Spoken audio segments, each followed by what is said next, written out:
Welcome to Advantage Home Care Consulting. Today's topic, 5 questions to consider when going into the senior home care business through a franchise. When starting up a senior care agency, it might sound appealing to sign on with a home care franchise. There are a few questions you should ask yourself before considering this option, because you may find that the answers surprise you. Does the home care franchise fit my state's qualifications and requirements for a license? Many franchises don't consider the regulations of individual states in their business models. This can translate to many revisions in the application process to the state and possibly a long delay in getting your state license. If you have any questions at all about a franchise's conformity to state regulations, you shouldn't sign on with them. What does the home care franchise charge in startup costs and royalties? Every company is in business to make a profit. This is no less true in the more altruistic fields such as senior care. Every business wants to make a profit, but the question you should ask is if the long-term profit the franchisor wants to make from your hard work using their name is worth it. Many of the startup costs are not necessary.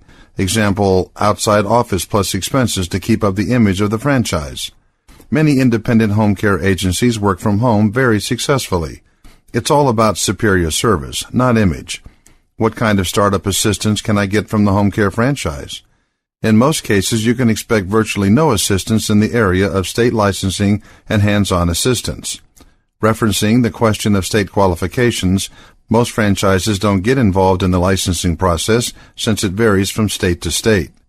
You also can be assured that you're on your own in compliance with state laws and your annual license review. To what franchise regulations would I have to conform, and could they negatively impact my business? There's a very good chance that you would have to conform to a very strict business code, restricted territorial area, typical franchise marketing strategies, and high startup costs with years of royalty fees. This might be appealing for many people, but it can also be a tremendous handicap. The essential problem is that while you wouldn't be responsible for the business decisions in setting up your agency, they have been cut in stone and likely made by an entrepreneur who doesn't even live in your state.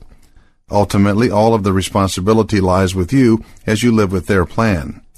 Territorial ranges are an important issue in home care. These are often formed not by demographic information of the senior population, but by a more arbitrary process or zip code.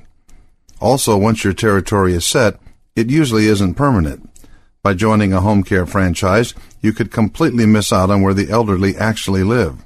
Also, once your territory is set, it's usually permanent. By joining a home care franchise, you could completely miss out on where the elderly actually live.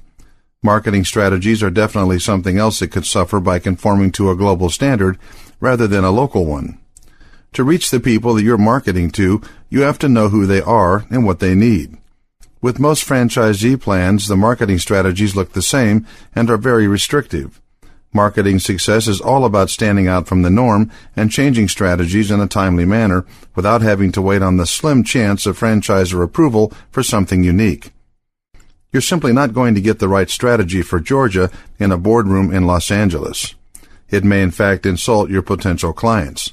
When it comes down to it, you're better off hiring a consulting firm to help you start your home care agency rather than purchasing a franchise.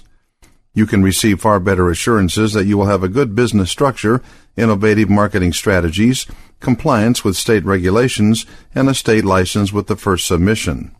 There will be a low consulting fee relative to the high franchise startup costs, and you independently own your company. You have no years of royalty fees, and you profit from your hard work. According to a major study, Timothy Bates, Woodrow Wilson Center, Washington, D.C., the franchise route to self-employment is associated with higher business failure rates and lower profits than independent business ownership. This study showed that young firms starting without the benefit of a parent franchisor were significantly more profitable than the franchise firms. The right consulting firm will have a thorough understanding of the state licensing process and work with you throughout the startup and beyond. To find out more information on topics like this, please go to www.advantagehomecareconsulting.com.